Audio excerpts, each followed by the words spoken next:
Is it possible to calculate the year in which Jesus will return for his second coming by using biblical dates, times, seasons, and events?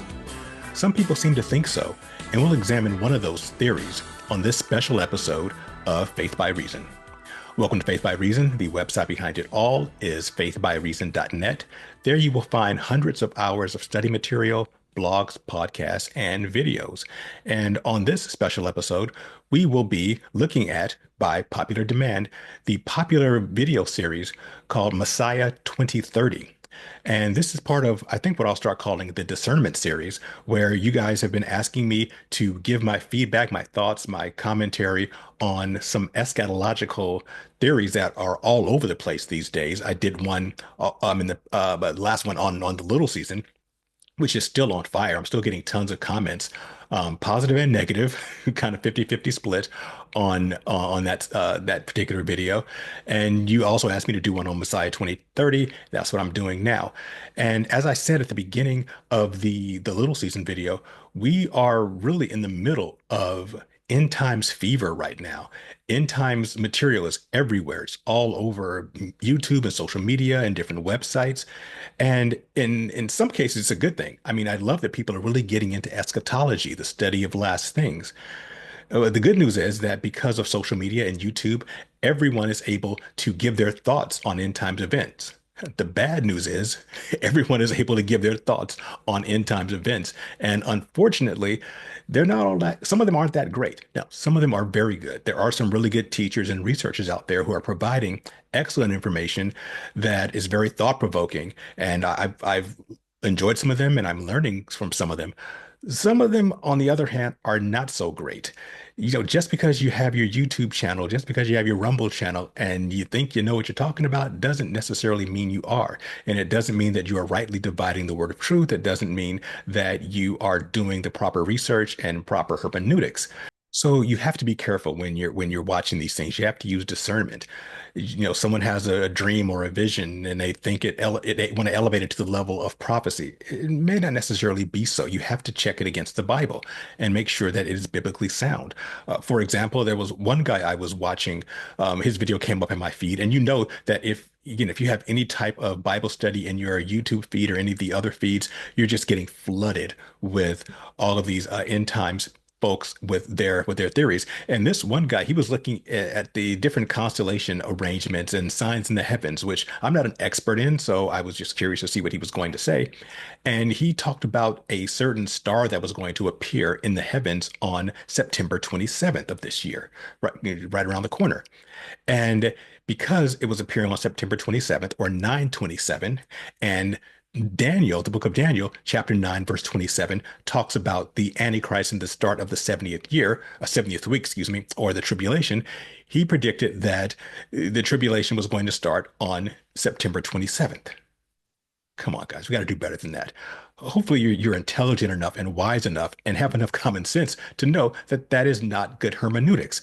You know that the chapter and verse breaks in the Bible are not inspired. They weren't there in the original text. The original writers did not put them there. Those chapter and verse breaks were put in centuries later by people who are copying and distributing the Bible just to make the Bible easier to read. Therefore, God is not going to use these sometimes arbitrary chapter and verse breaks as prophetic events. So don't do that, because let's be better about our hermeneutics. We have to use discernment. We have to be like the Bereans. Paul said that the Bereans were more noble than those in Thessalonica. The Thessalonians, they would hear any rumor and they would fly off the handle and freak out about it. In fact, the whole reason that the book of Second Thessalonians was written was because someone had spread a rumor in the church in Thessalonica that the tribulation had started in the first century. Yeah, those might have been preterists. And because of this, they were freaking out. They were writing Paul and telling him, what's going on? We expect to be raptured before this. Why are we still here? And Paul had to write Second Thessalonians to calm them down and re-educate them. On the other hand, the Bereans, Paul said, were more noble than those in Thessalonica because they would listen to all these different things. I'm paraphrasing, but they would search the scriptures daily to make sure that what they were hearing was actually biblical. And that's what we need to do. And that also applies to me. It also applies to faith by reason.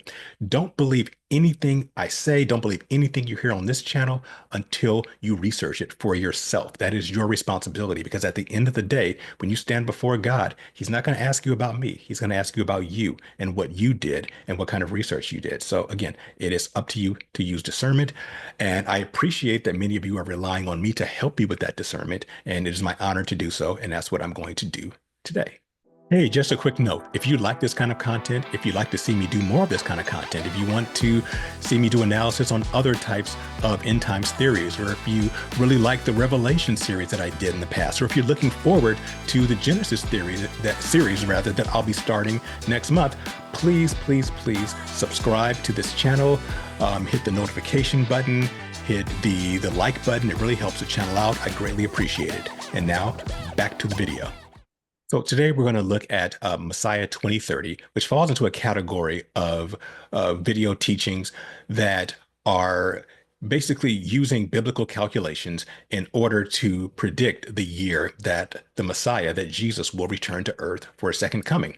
And this is not new. These kind of date setting, year setting theories, they've been around since the beginning, since the time of Jesus, when his first advent. I mean, you have even having people predict when he's going to be coming back or when the rapture is going to be happening for the last 2,000 years. I mean, the first was in 70 AD. Our good friends, the preterists, who believed that Jesus was going to return in 70 AD. By the way,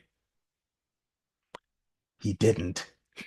Sorry, I love poking fun at the preterists because they always give me such a hard time on my videos. You guys are wrong. Stay mad though. It's fun poking fun at you. And then there were those who predicted that Jesus would return in the 8th century, and then others in the 10th century, and then the 17th and 18th century. Then in the early part of the 20th century, you had the Jehovah's Witnesses who predicted Jesus was going to return. Then you get to our modern time, and you have folks like Harold Camping, who did all these calculations that had him convinced, and he was convincing others that Jesus was going to return in 2011. Then when he didn't return in 2011, he revised it to like a couple years later. Then you also had the Revelation 12 sign in around 2014, where a lot of people saw that the constellations were mimicking the sign that the Apostle John saw in Revelation chapter 12, the woman clothed in the sun with the stars above her head and the moon at her feet, and the dragon about to devour the man child.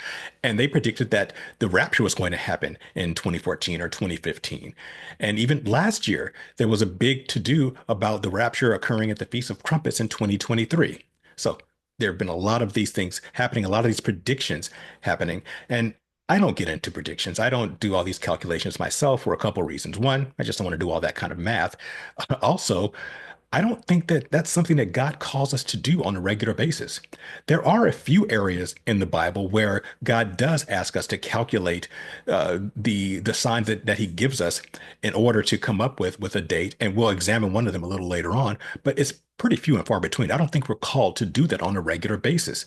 And the other reason is that all of these predictions have one thing in common. Well, they have a couple of things in common, but the main thing they have in common is that they've all been wrong. They have a 100% failure rate because Jesus has not come back yet. The tribulation has not happened yet. The second coming hasn't happened yet, despite what my friends who promote the little season seem to think. They haven't happened yet, and they certainly haven't happened on the dates that these people predicted. Now, that doesn't mean that everyone who's doing the date setting is a charlatan or they're trying to be deceptive. But again, they've always been wrong. And it also doesn't mean that the next person who does one of these predictions is going to be wrong. Maybe the next person who does it has the right secret sauce. They have the right anointing and they will be right. But the odds are against it because, again, 100% failure rate. That's why I think it's a fool's errand to try to do date setting. But I'd say probably the biggest issue I have with these date setters is not so much that they're setting the dates, but it's really what they do or don't do when the date they set inevitably comes and goes and nothing happens. They don't take accountability for it. They either try to move the goalposts and somehow say they were still right, even though they were clearly wrong, or they ignore it and just keep going on with their movement like the Jehovah's Witnesses. I mean, Jehovah's Witnesses should have been over at the beginning of last century when their prediction didn't come true. Yet here they still are. They're still bugging you every weekend morning, knocking on your door with their little pamphlets. Why? Because instead of admitting they were wrong and going away like they should have, they don't want to give up any of that sweet, delicious cult money that they've been getting, so they just keep moving forward. Or the other thing people do is they just go away. They either take their material down off the internet or they turn off the comments in their videos so that no one can hold them accountable, which is pretty cowardly. It's actually, I'm not going to use the word I want to use. It's chicken bleep. It's cowardice. If you are so bold as to set a date for when Jesus comes back, and if he doesn't come back on that date, have the integrity to at least come on and say, you know what, I was wrong. I did the best I could. I did my calculations. I thought they were right. Turns out they weren't right.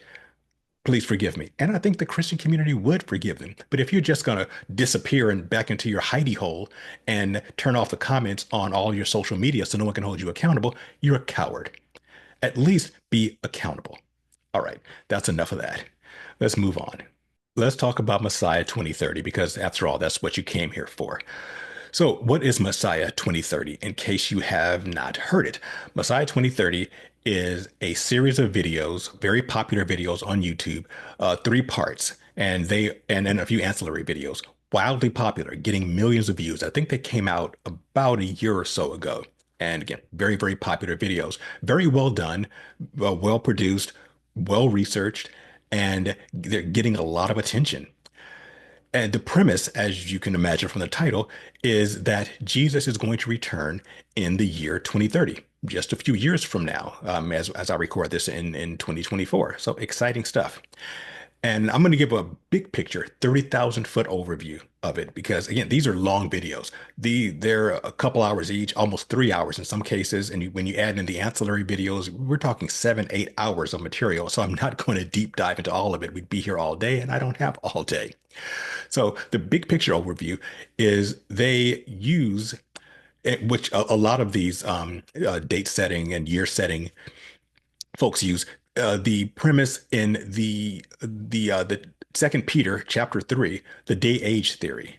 They use the day age theory, which pretty much states that a day to the Lord, to God, is as 1,000 years, and 1,000 years is as a day. And they use this as a principle for how God sees time. Therefore, since God created the world in 6 days and rested on the seventh day, the world will continue. The history of our entire civilization on Earth will last for 7,000 years or 7 days. 6 days or 6,000 years will be man's dominion of the earth. And then the last 1,000 years, the seventh day, will be a time of Sabbath rest, which will be when Jesus rules in his millennial reign. And we're going to dive deeper into that section of Second Peter chapter 3 a little later. So in addition to that, he doesn't just use that. And by the way, when I say he, I'm not sure of the name of the person who does Messiah 2030. He doesn't give his name. I'm assuming the person who's narrating it is the same person who came up with this theory. So I'll just refer to him as the narrator or as Messiah 2030.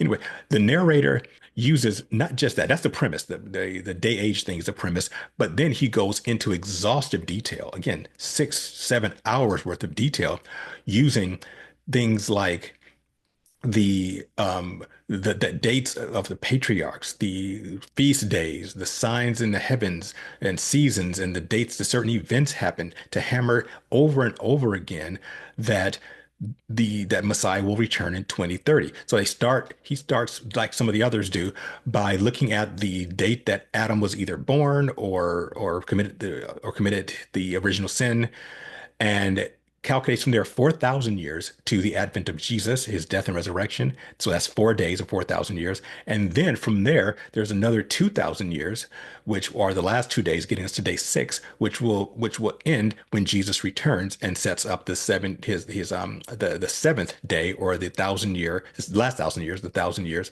of his reign. And that's what he does. And again, he does this in an exhaustive way. He gives all kinds of dates and times and seasons and jubilee years and double jubilee years and years of curses and years of blessings and even years of sevenfold curses and sevenfold blessings and the times and dates when people were born or when they did certain things in the Bible, biblical characters.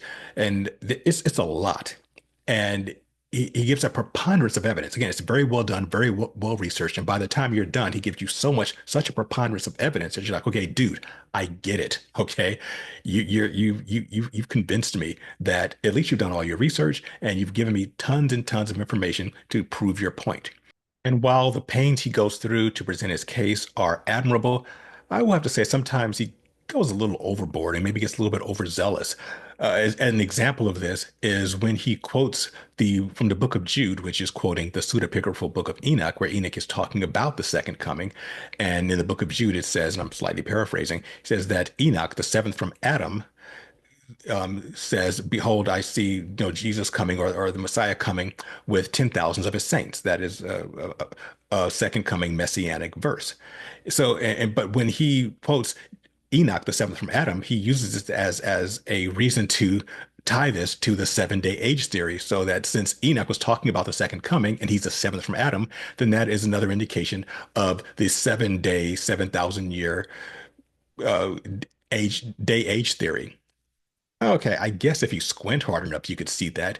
But I think a much more simpler and logical explanation for that is that Jude is simply saying that Enoch is the seventh descendant of Adam. He's the seventh generation from Adam. I think that's much clearer than trying to wedge the whole day age theory into the fact that Enoch happens to be the Adam's seventh descendant. It reminds me of the old saying that, if your only tool is a hammer, then every problem looks like a nail. And if your main tool is the 7 day age theory, then every time you see seven in the Bible, then it must be referring to the 7 day age theory. Again, nothing egregious, but it's something that kind of raised a red flag and let me know that he was really dedicated to this, and maybe he has some blinders on about it. Okay, so what are my overall thoughts about Messiah 2030? Well, first of all, I will say that Messiah 2030, unlike the little season, fits my eschatology. The little season does not fit my eschatology. In fact, it doesn't fit anyone's eschatology unless you happen to be a preterist. But I'm a futurist. I believe that most of the events of the end times, the rapture, tribulation, second coming, millennial reign of Christ hasn't happened because, well, they haven't happened yet. Sorry, little season people, they haven't happened yet. And so I like to poke the little season people because again, they keep giving me so much grief and they keep telling me things like, "Oh, you're not studying hard enough." And the truth is, the more I study the little season, because I said, well, maybe I was wrong to be as harsh as I was about the little season. Let me look into it a little bit further. But actually, it's had the opposite effect that the little season people have wanted. The more I look into the little season and compare it to what the Bible actually says, the worse of a theory it becomes. Again, it's not even a theory, it's an idea. It doesn't rise to the level of a theory. It is horrible. It is asinine. It's absolutely ludicrous. And the more I look into it, the worse it gets. So, anyway, let's move on. It does match my eschatology because I'm a futurist, and so is Messiah 2030. That these things, the end times, the tribulation, and the second coming are yet future. And another thing, another point, just to be candid, I want this to be true. I was going to be honest with you. I would love for Jesus to return in 2030. There's nothing I'd love more. Actually, the only thing I'd love more than for Jesus to return in 2030 is for Jesus to return tomorrow. I have had it with this world, with the evil, with the debauchery, with everything that Satan, his fallen angels, the fallen Elohim have been doing it to the world over the millennia, and all their minions have been doing. I am tired of the horrible smirking evil that we've had to endure, not just during my lifetime, but during the lifetime of all of our ancestors. I'm ready for it to be over. I'm ready for Jesus to come back and set up his kingdom and spend eternity with my creator. However, just because this fits with my eschatology and just because I want it to be true doesn't mean that it's any less deserving of the critical eye that I gave to the little season. I need to be honest, I need to be fair, and I need to cast the same critical eye on Messiah 2030 as I did on the little season. And while it is not nearly as flawed, not even close to as flawed as the little season, which is horribly, horribly flawed, Messiah 2030 isn't perfect. It does have some flaws. Most of them are minor. Most of them you can actually look past. However, there is one pretty big flaw, pretty egregious flaw that might actually be fatal. And we're going to look at that. All right, so let's get started with looking at some of the concerns. The first concern would be the interpretation of Second Peter chapter 3, where Peter gives what is used as the day age theory. So let's just read it. Second Peter chapter 3, starting with verse 3. Knowing this first, that scoffers will come in the last days, walking according to their own lusts, and saying, where is the promise of his coming? For since the fathers fell asleep, all things continue as they were from the beginning of creation. Now I'm going to drop down to verse 8. But beloved, do not forget this one thing, that with the Lord 1 day is as 1,000 years, and 1,000 years as 1 day. The Lord is not slack concerning his promise, as some count slackness, but is longsuffering towards us, not willing that any should perish, but that all should come to repentance. So this is seen as a principle by the folks who use this day age theory. And if it is a principle, then fine, we can keep moving. However, in context, I'm not sure if you can say this is a hard and fast principle for how God sees time and how God delineates the ages of the earth and our entire history here. Looking at it in context, what Peter is talking about is the fact that God has made a lot of promises from the beginning about how he's going to rectify evil and how Jesus is going to come in second coming and end times and so forth and so on. But they happened thousands of years ago. From Peter's point of view, the very first promise, the promise that the seed of the woman will crush the head of the serpent, that happened 4,000 years before Peter, original sin. And so thousands of years have passed, and people are kind of scoffing and saying, wait, God keeps making all these promises. Where are they? What's happening? They aren't happening. Since our ancestors died, nothing's happened. So it appears that Peter is not necessarily saying that this is how God sees time. He appears he's kind of saying that God sees time differently than we do. That what may be a long time for us is actually a short time for God. 1,000 years is like a day. And conversely, what may be a short time for us might be a long time for God because God doesn't experience time as we do. It seems to be more of a matter of perspective than a hard and fast rule. Not necessarily that a day is a 24-hour period is exactly like 1,000 years, and 1,000 years is exactly the same to God as a 24-hour period. He seems just to be saying that a long time for you is a short time for God, and maybe a short time for you is a long time for God. Now, maybe Peter is using a principle about 1,000 years as a day to make his point, but I think in context, it's more metaphorical than anything else. I could be wrong. I'll say at best it's 50-50 though. And if it turns out that this is not a principle, well, then that's a flaw, not only in Messiah 2030, but in all of the folks who are setting these kind of dates. Not a fatal flaw, but it's definitely a crack in the foundation. Now, let's look at another concern, and that is the dating system that people are using. Whenever I hear someone saying, I'm calculating the dates when the rapture is going to happen or when Jesus is going to return, based on, all these calculations of years. My question to them is, what calendar are you using? Are you using a 360-day year calendar or a 365-day year calendar? That's not trivial because it could greatly affect the time frame that you're using, especially if you're predicting something as precise as an actual year. So what's the difference? What are we talking about here? So we have a 365-day calendar. That's what we use. Is that the calendar that God uses? Maybe, maybe not. I think there's reason to believe that he uses a 360-day calendar. Why? Well, because from the beginning, everyone used a 360-day calendar because before about 701 BC, that's how long it took for the Earth to revolve around the sun, 360 days. Or if you're a flat earther, I don't know how the time it took the sun to go around the Earth. I don't know. I don't get involved in flat Earth. I know there are a lot of my listeners who are flat earthers who always give me a hard time whenever I make any mention or that implies that the Earth is a globe. For the record, I'm agnostic about flat Earth. I really don't care whether the Earth is flat or round. I'll never know. But it doesn't affect my salvation. It doesn't affect my relationship, my walk with God, whether the earth is a globe or a plane. It doesn't really matter. And again, I'll never know. I'm never going to space and I'm never going to Antarctica. So I don't know. I will never see the curvature of the earth if it has a curvature, and I will never see the ice wall if it's an ice wall. I don't know. And honestly, I don't care. But I'll let you guys fight about that in the comments. But um, what I am saying is that that God used in everyone all civilizations had a 360-day calendar because we used a lunar month of 30 days. That's how long the moon rotated around the earth was in 30 days, and 12 months got you to 360 days. That changed around 701 BC when all the calendars suddenly added 5 days, 5.25 days, or 5.25 days. Why did this happen? Well, there are a couple of theories, and they may actually be the same theory. One is that there was a near pass by of the planet Mars. And I'll put a link to this. It's fascinating stuff if you really want to get into it and you really want to get technical about it. But apparently, the Earth and Mars in the past were on resonant orbits, and there would be occasionally near pass-bys of the planet Mars, so close that it was visible in the sky very clearly, and it would cause devastation. It would cause meteor showers and land tides. So people were greatly afraid of the planet Mars. That's why it was called the planet of war and chaos.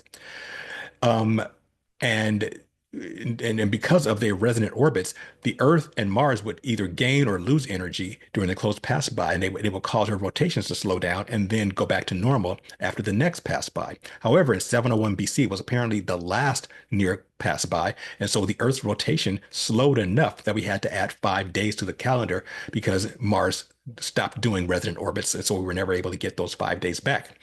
It also could be equated to the long day of Joshua, which also occurred at 701, around 701 BC. That's when Israel was taking the promised land. They were getting in, they were battling the people who had occupied the promised land, and they were in a battle and they were winning the battle, but they knew that if the sun went down, they wouldn't finish the battle because when darkness came, the enemy could run and hide, and they'd have to do it all over again. So Joshua prayed that God would let the sun stand still, and God did. How do you make the sun stand still? You stop the rotation of the earth, or you slow it down. And apparently that if that may have coincided with the near pass by of Mars. In any case, for whatever reason, the calendar became 365 days. However, because God's feast days were based on a 30-day calendar, that remains the Jewish calendar. Jewish calendar is still 30-day months, and they make adjustments to the new the 365 days by adding a leap month every 7 years. Other calendars, like our current Gregorian calendar, we have our leap year. We have some months that are 30 days, some months that are 31 days, and in February is even shorter. All right. The point of all that, why did I bring all that up? Well, because it's actually going to be pretty important when we take a deeper dive into the last concern of Messiah 2030. And it's actually kind of the elephant in the room. If you're pretty smart and you have some wisdom and you're just looking at Messiah 2030, the flaw is probably going to be self-evident. And if it's not clear to you, it will be by the end, but it's staring you right in the face. It is totally the elephant in the room. And it really has to do with what's going on in the third video of the series. Now, in the first two videos, he takes a wide breath. The narrator goes from Genesis to Revelation and back and forth again to prove his point, and all the evidence that he amasses are presented again in a wide breadth all over the Bible. However, in the third video, he does something interesting. The third video, which I think is the longest video, he actually spends most of his time on one passage, examining one passage, and that is the 70 weeks prophecy of Daniel chapter 9. And I was kind of curious about that. Why, go all over the place in the first two videos, but the third video just on this single passage?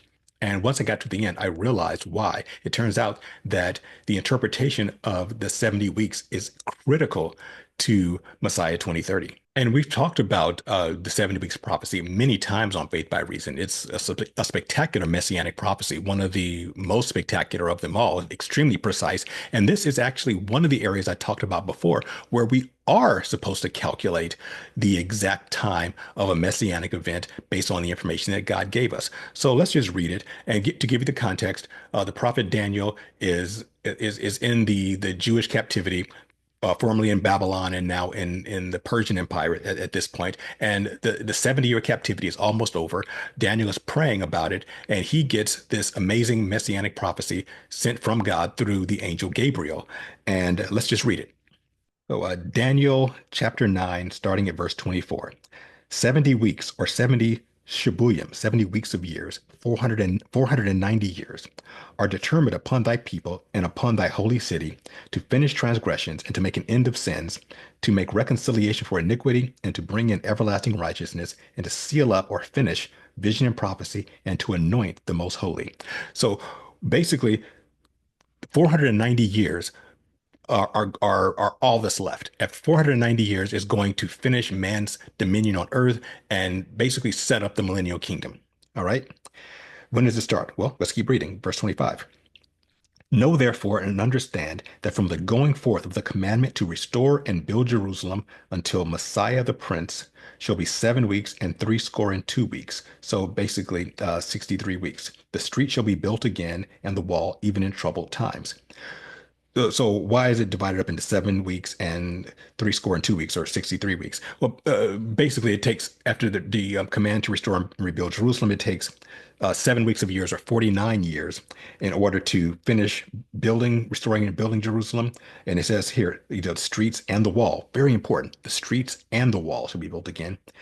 And then the rest, and then the next 63 weeks are after that, up until Messiah the Prince. So once this command to restore and rebuild Jerusalem is made, 69 weeks of years later, or 483 years after this commandment, this decree, will be Messiah the Prince, or Mashiach Nagid in Hebrew. What does that mean? Messiah, or Mashiach, means the anointed one. Nagid means the prince, or it could also mean the king, because in First Samuel, King Saul, the first king of Israel, is also called Nagid. So it means king or prince, or basically it means royalty. So after 69 weeks of years, or 483 years, Jesus, the Messiah, will present himself as the anointed king, or the anointed royal one. Very important. Mashiach Nagid, both of those, anointed and royalty. Let's keep that in mind. All right, let's keep reading. After threescore and 2 weeks shall Messiah be cut off, but not for himself. So threescore and 2 weeks, that's added on to the seven. So after the 69th week, Messiah, Mashiach, will be cut off. That means he will be, the word is karak.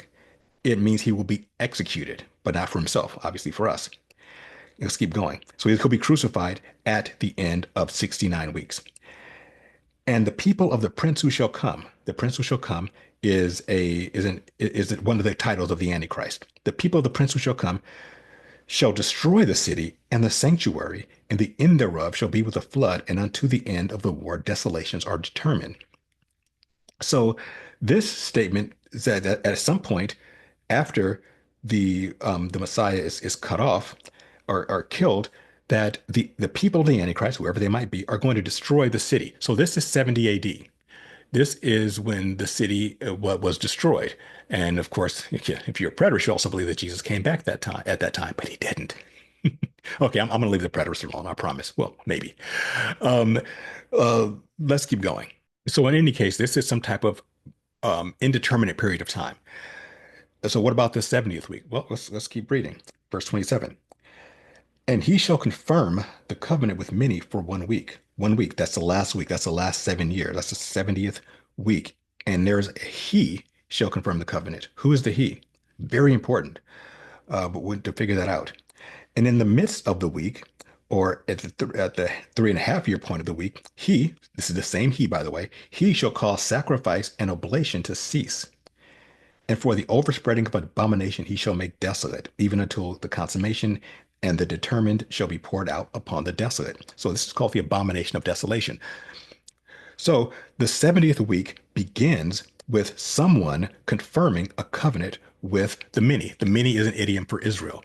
So the 70th week begins with someone confirming a covenant with Israel for 7 years, for that week. And in the middle of the week, this person is going to cause the sacrifice, the sacrificial system in the temple, to cease.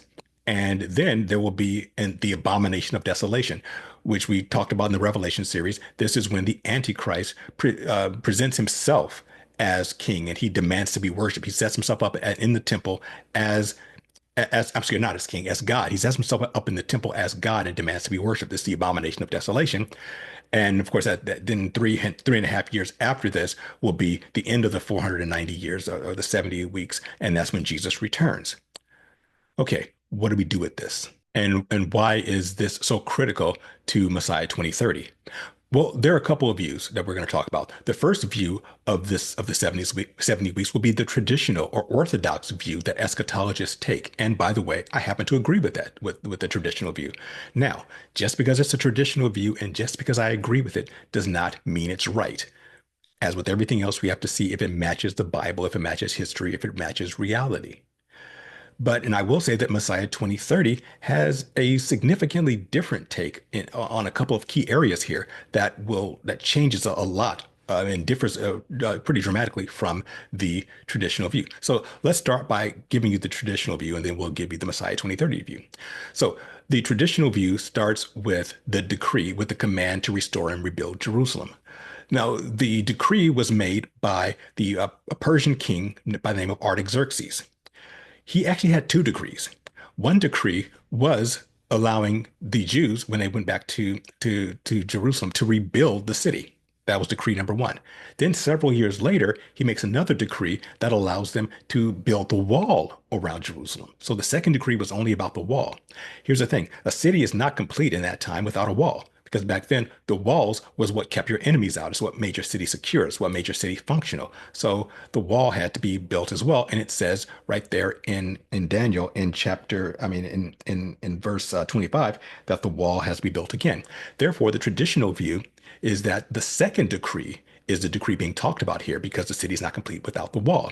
And then calculating 69 weeks of years here using the 360-day calendar, very important, gets you to the day that Jesus presents himself as royalty, as king, which is called the triumphal entry, when Jesus, rides into Jerusalem on the back of a donkey, and he's killed shortly after that. So he presents himself as Mashiach Nagid, as Messiah, the king or the prince, royalty. What's important to remember here is that this is the end of Jesus' ministry. He's killed a few days later in the crucifixion.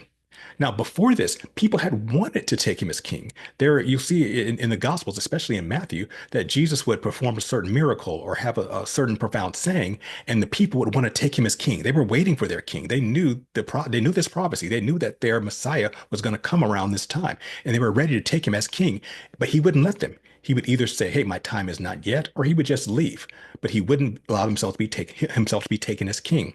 However, at the end of his ministry, not only does he allow himself to be taken as king, he actually arranges it. He arranges for the donkey he tells the disciples to go get the donkey. He's already arranged it. And then he comes into the city, and the Jewish people, his followers, say, "Hosanna, blessed is he who comes in the name of the Lord," which is again messianic terms. And then, of course, a few days later, he's killed. So he fulfills that prophecy of being cut off, of being karat, of being executed after the 69th week. So the traditional view is the 69th week is a triumphal entry, and then he's cut off right after that. Okay.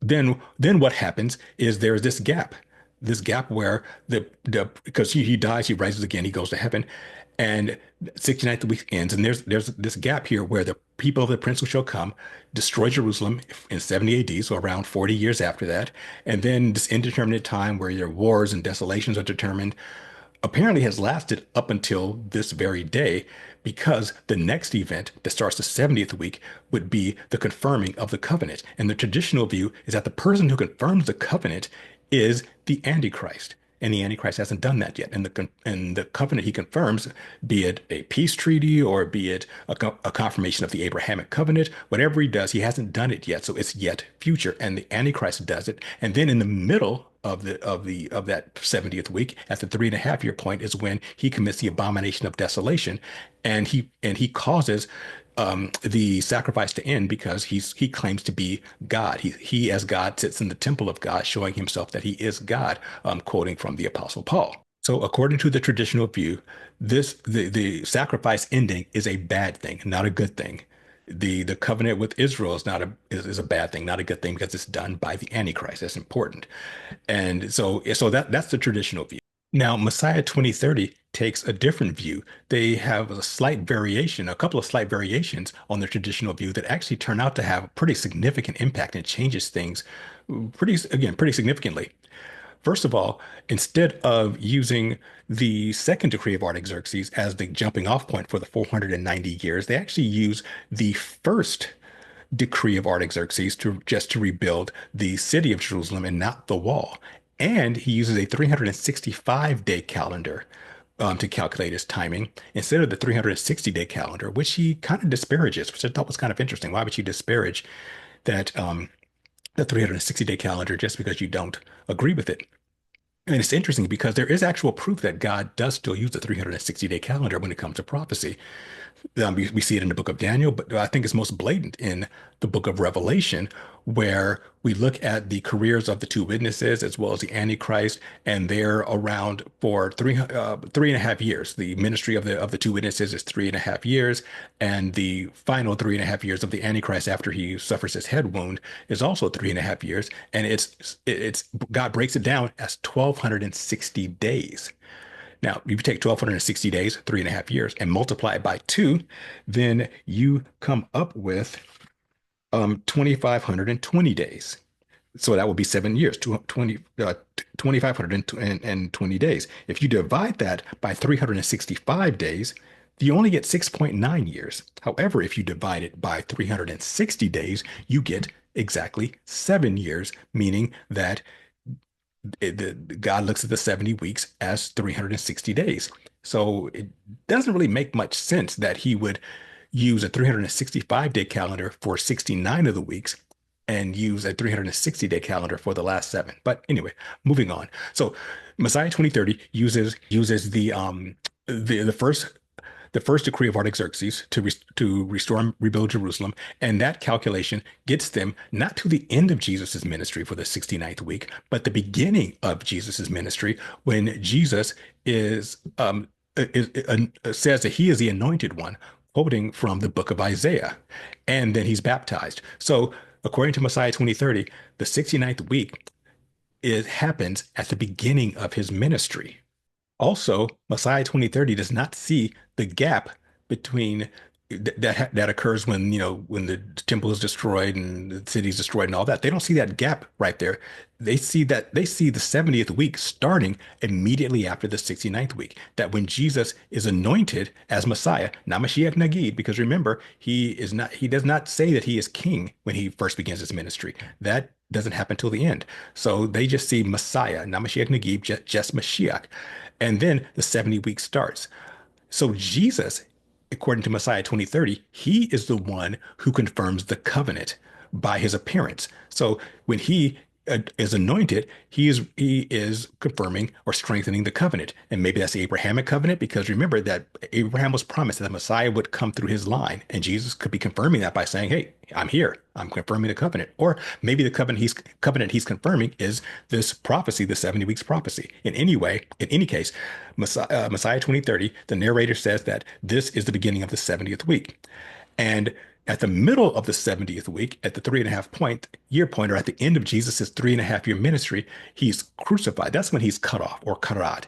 And his death and resurrection, that is what causes the sacrifice and oblation to end. Why? Because when Jesus dies and rises again, he's fulfilled the law. There's no longer a need for sacrifice. Now, granted, people still sacrifice after that up until the temple is destroyed in 70 AD. However, there's no longer a need for it. So you can say that Jesus causing the sacrifice to end is more of an effect than a cause. The cause was his death and resurrection. The effect is there's no longer sacrifice necessary. So he doesn't physically stop the sacrifice because it still goes on, but it's no longer necessary. So that's how Messiah 2030 says that he ceases the sacrifice and oblation. So basically, Jesus fulfills the first 3.5 years of the 70th week. Then there's the gap. Then after Jesus ascends, then the gap happens where the people of the prince who shall come, the Antichrist people, destroy the temple and everything in 70 AD.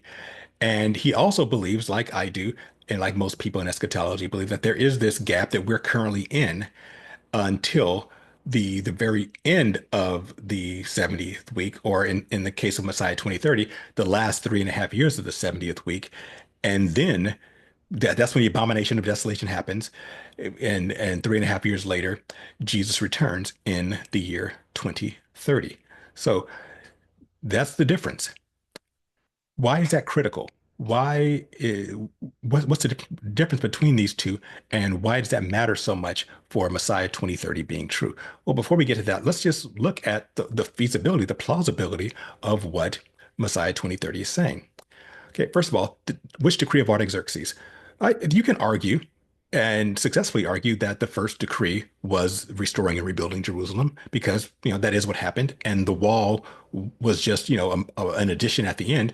So, I can see that I can see that being the right, the correct decree to go with. And as far as using a 365-day calendar, that's a little more troublesome because, as I said before, it doesn't really make sense to use a 365-day calendar for 69 weeks and then switch to a 360-day calendar for actually the last 3.5 years because he has to use the same calendar for all the way through the midpoint of the 70th week. Seems kind of odd, I guess, but that's definitely a flaw. So let's move on from there. Um, could Jesus have confirmed the covenant at the beginning of his ministry? I guess technically that's true. I mean, Jesus is the fulfillment of the Abrahamic covenant of one of the things that God said that he promised to Abraham that the Messiah would come through his line. So Jesus could be confirming or strengthening that covenant. You could also say he's strengthening the 70 weeks prophecy. It's more of a prophecy than a covenant, but if you want to call the 70 weeks a covenant, then yeah, his appearance strengthens that by him saying, "Hey, look, I came on the time during the time I was promised." So sure, I can see that. And yeah, I could also see that his death and resurrection would cause the sacrifice and oblation to end. Because if you look at chapter 9, the word that is used for causing the sacrifice to end is the word sabbat in Hebrew. Sabbat does mean it means to cease, it means to desist. It could also mean put an end to, but cease and desist are a little more passive, so it could be an effect. So I could see that possibility. And so the he apparently who causes all these who confirms the covenant and causes the sacrifice to end is Jesus, not the Antichrist. So causing the sacrifice to end is a good thing, not a bad thing. So that's a huge difference between the traditional view and the Messiah 2030 view. So if you look at it in the micro sense, what Messiah 2030 is proposing is plausible, but it's not without some serious flaws. And let's look at the flaws. First flaw, I've already mentioned that the passage clearly says in verse 25 that mentions the wall. The wall has to be built as well. So the second decree provides for the wall being built and finishing it off, not the first decree. So I think that's a problem. Not a huge problem, but I think it's a problem. The next problem is that it says very clearly that Jesus is killed or karat after the 69th week. And we know that Jesus isn't killed right after he starts his ministry. So if he starts his ministry at the 69th week, he's not killed right after that because that would pretty much negate most of the narrative of the Gospels. Jesus isn't killed for another 3.5 years. Now, technically, you could say that the midpoint of the 70th week is after the 69th week, but it seems to be implying that the cutoff happens at the 69th week. So I think that's a bit of a problem as well. And also, I think it makes things a little unnecessarily confusing because why say the Messiah is cut off after the 69th week if he's cut off in the middle of the 70th week? I mean, the passage already talks about something that happens at the midpoint of this 70th week. Why not say that in the midst of the week, Messiah is cut off, and he causes the sacrifice and oblation to end? Wouldn't that be much clearer? Especially in a passage that is as precise as the 70 weeks prophecy. That seems, again, unnecessarily confusing. So another flaw, not huge, but another flaw. And these flaws are starting to add up. And another issue is the gap. There's after the 69th week, it talks about, again, the time when the people of the prince who shall come will destroy everything. Why is that mentioned here and not in the middle of the 70 weeks if that's where the gap actually is? Now, I guess you could argue that it's that the whole people of the prince who shall come section is parenthetical, but that's stretching credulity just a little bit because of where it appears. Again, it's unnecessarily confusing. And then when you get to the 70th week, and it says that he confirms the covenant with the many. Now, granted, the word he is not in the original Hebrew. It is implied, which means there's a strong indication that it should be there. But whoever is doing this, generally in Hebrew literature and in Hebrew grammatical and syntax, those actions should be assigned to the last proper noun or the last proper person who was mentioned. And the last person who's mentioned before the 70 weeks is not the Messiah, it's the prince who shall come. So that's why it's naturally assumed that the he who confirms the covenant and then calls the sacrifice to end is the prince who shall come, not the Messiah. But again, it's possible that it's still referring to the Messiah because, again, the Messiah is the main point of the 7 weeks prophecy. But again, that's another flaw. So there are some definite flaws in what Messiah 2030 is proposing, and they start to add up. But I would say the biggest definitive flaw happens a little later in Daniel chapter 12. If Daniel chapter 9 was the only time that we got this detail on what's happening in the 70th week, then I think then what Messiah 2030 says will be more plausible. However, we see in Daniel chapter 12 that things become much more definitive and things are not as ambiguous as they may seem in Daniel chapter 9. So Daniel chapters 11 and 12 are all about the Antichrist. They 11 and 12 talk about his career, especially Daniel chapter 11 talks about his entire career, and then Daniel chapter 12 gives some more insight. So why don't we read a portion of Daniel chapter 12, and you'll see what I'm talking about. In Daniel chapter 12, starting at verse 8, we see that Daniel has gotten this amazing vision of the Antichrist career, but he has some questions.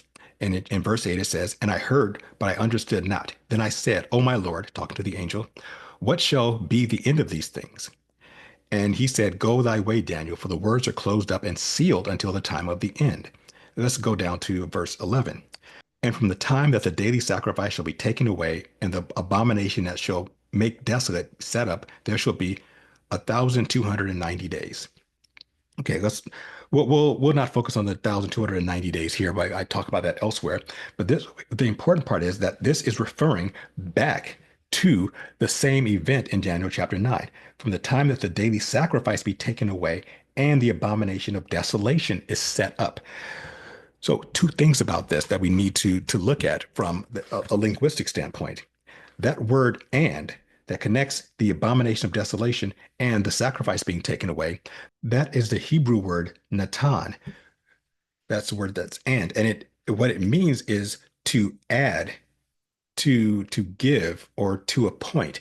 It's basically connecting the abomination of desolation to the to the to the sacrifices being taken away. It's adding it to that. These are part of the same thing. So what this is clearly saying is that the person who takes away the sacrifice is the same person who commits the abomination of desolation.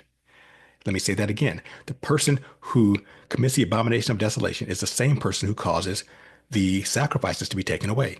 And that word "taken" there is different than the word in Daniel chapter 9, which is a little more passive. It's not the word "sabat," which means to cease and desist. The word in Daniel 12 for "taken away" is sur, S-U-R. That means to be removed. That's a verb that means physically removing something. So it's not passive. So it's making it clear that whoever takes away the sacrifice is doing it directly. It's not indirect. Here's the big problem with that. If the person who's taking away the sacrifice is also the person who sets up the abomination of desolation, that can't be Jesus. Jesus is not the abomination of desolation. Hopefully, I don't have to convince you of that. I don't have to convince you of that. But if I do, well, just go to Matthew 24, where Jesus basically separates himself and contrasts himself with the abomination of desolation. Jesus is not an idol. He's not going to set himself up for idol worship in the temple. Jesus is not the abomination of desolation. That's the Antichrist, which means that the Antichrist is the one who takes away the sacrifice and an oblation by force. So the sacrifice being taken away is a bad thing. It is not a good thing. It is not a result of Jesus being crucified. And as we learn from Daniel chapter 9, the same person, the same he who causes the sacrifice to end is the same he who sets up the covenant. So whoever sets up the covenant is the same one who causes the sacrifice to end and is the same person as the abomination of desolation. They're connected. They're all the same person, and that cannot be Jesus, which means that Jesus did not start the 70th week, because the 70th week starts with the confirmation of that covenant and then the sacrifice being forcibly taken away. Jesus did not forcibly take away the sacrifice. Sacrifices continued until the temple was destroyed in 70 AD.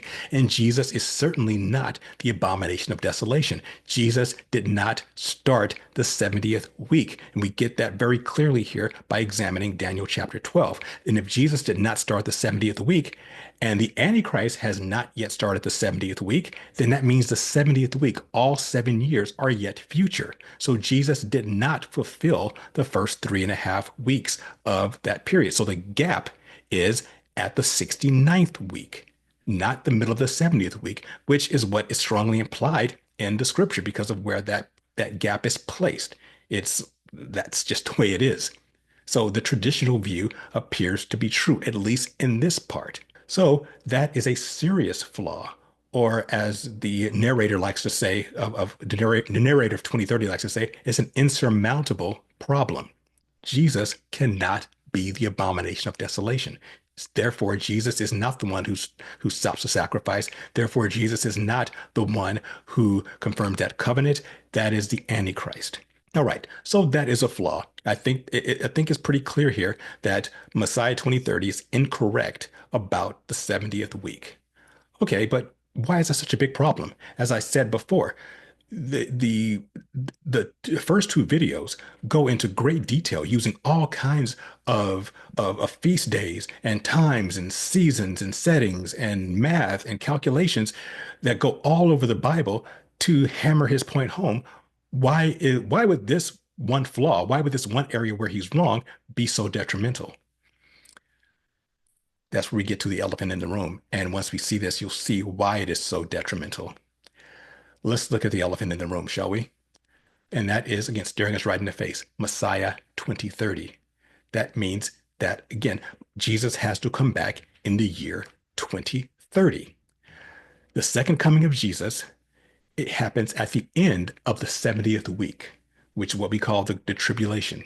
He comes back as part of the Armageddon scenario. The Armageddon scenario happens at the end of the 70th week, at the end of the tribulation. They gather together in Harmageddon, and Jesus returns and destroys his enemies at the end of the 7 years. That means that if the 2030 is the return of Jesus and 2030 is the end of the 7 years, then the 7 years have to begin 7 years before the year 2030. Let's do some very simple math. Let's subtract 7 years from 2030. That gets us to the year 2023. So if Jesus is going to return in the year 2030, and it doesn't matter if you use a 360-day or 365-day calendar, the latest the tribulation could start, the latest the 70th week could start is the year 2023. I don't know if you've noticed, but this is 2024, at least when I'm recording this video. I'm recording this video in the last half of 2024. The tribulation did not begin in 2023 or earlier. That is a huge, huge problem because the tribulation, the 70th week, has not started yet, and we still need to wait 7 years, then Jesus cannot return in 2030. Now, granted, there are some people who claim that the tribulation's already started, that we're actually in the middle of it. There's a guy on YouTube now, I'm not going to mention his name because I don't want to promote his site. He believes that the tribulation started, that 70th week started in 2020 during the pandemic, and that when Donald Trump, who was then president, and depending on when you see this, maybe he's president again, who knows, or maybe it's what's her name, Harris. But they say that when Trump signed the Abraham Accords with a few Arab nations in Israel, then that was the covenant, and Trump's the Antichrist, and Trump is not the Antichrist. Well, I don't care what your politics are. The man is not the Antichrist.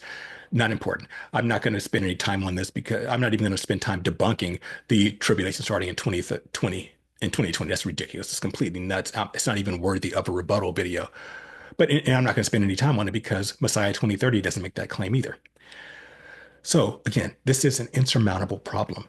If the 7 years of the last week are yet to happen, then Messiah 2030 is impossible. The only way Messiah 2030 is possible is if we aren't waiting 7 years.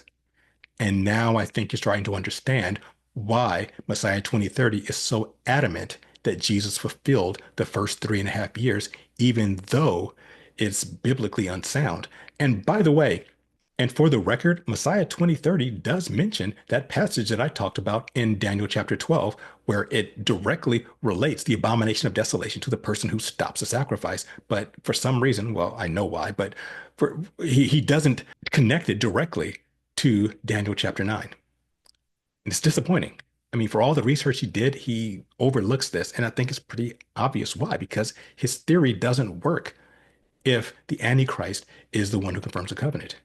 So now we see why he's so adamant that Jesus fulfilled the first 3.5 years. Because if Jesus fulfilled the first 3.5 years, then we're not waiting for 7 years. We're only waiting for 3.5 years. That's all that's left. And if you subtract 3.5 years from 2030, well, then you get to the middle of 2026, which still works because we're in 2024 now. We still have about a couple years before we get to the point where the final 3.5 years would have to start. So Messiah 2030 can still work. But again, I think we showed pretty conclusively that Jesus did not start the 70th week.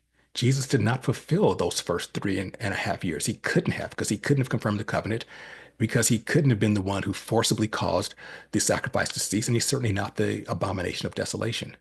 So why, based on all this evidence, does Messiah 2030 still insist that Jesus fulfilled the first 3.5 years?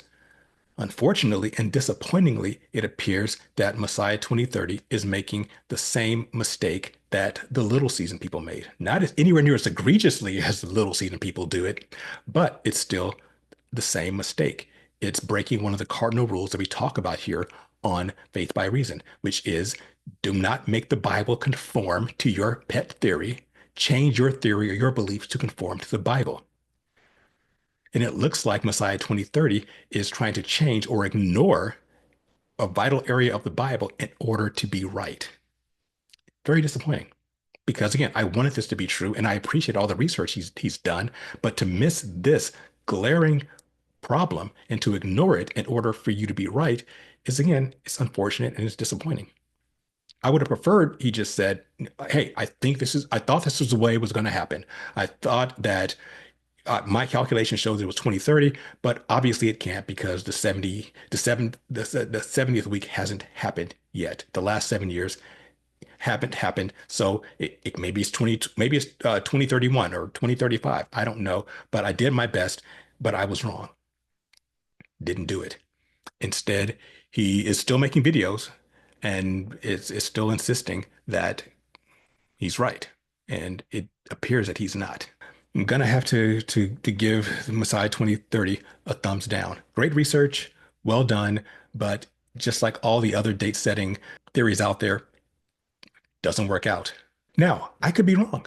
And I'm sure some of you in the comments are going to tell me that I'm wrong, that I got this and that wrong. And I'm willing to admit that perhaps I am. But here's the good thing about this theory versus the little season, which is non-falsifiable, because every time you bring up something about the little season and tell them that none of these things have happened, there's no evidence that Jesus returned, that the tribulation happened, oh, it's just allegorical, or blah, blah, blah, you got this wrong, or, Satan is doing something different than the Bible says, but that's still right. They just keep moving the goalposts. At least Messiah 2030 is falsifiable. We'll know in a couple of years. In a couple of years, in summer of 2026, we're going to know 100% whether it's right or whether I'm right, or and who's right and wrong. We'll know. And I will make this pledge to you right now. I am not going to run and hide. If we get to the summer or the midpoint of 2026 and the Antichrist has appeared and he's setting himself up in the temple to be worshiped, I will come back on YouTube and on social media and I will say, you know what? Messiah 2030 was right. I was wrong. And then I will run quickly into my faith by reason bunker and start eating freeze-dried food and water and try to hold out for the next 3.5 years till Jesus returns. On the other hand, if we get to the midpoint of 2026 and nothing's happened, there is no Antichrist. There is no temple. There is no abomination of desolation. I wonder if Messiah 2030 will come out and say that he was wrong and ask for forgiveness. Or will he do like all the rest and just disappear and turn off his comments so no one can hold him accountable? We shall see. We'll know in 2 years. Anyway, that's all I've got for you. Thank you for listening and watching. Once again, if you like these kind of videos and you want to see more of them, please, by all means, hit the subscribe button, hit the notification button, hit all the buttons you can so that more people see this, and it really helps out the channel, and I greatly appreciate it. And yeah, that's it. Send me your comments. I'd love to hear them. If they're thoughtful comments, please don't be immature, don't be bratty. I know that people get a little pissy whenever you try to debunk one of their favorite pet theories. I saw this with the little season. People are still mad at me about that. Be mature, be thoughtful. If you have a legitimate comment or question, I'd love to hear it. But if you're just going to do personal attacks, I'm not responding to that. I'm not going to respond to these one-liner drive-bys like, you're wrong. I'm not responding to that. I'm not going to respond to, well, you didn't do your research and you don't know what you're talking about. Yes, I did. And yes, I do. But if you have thoughtful comments, I'd love to hear them. Hope you enjoyed this analysis. I hope you got something out of it. Hope it inspires you to do your own research and your own discernment on any theory you hear going forward. All right, have a great one, and I will see you next time.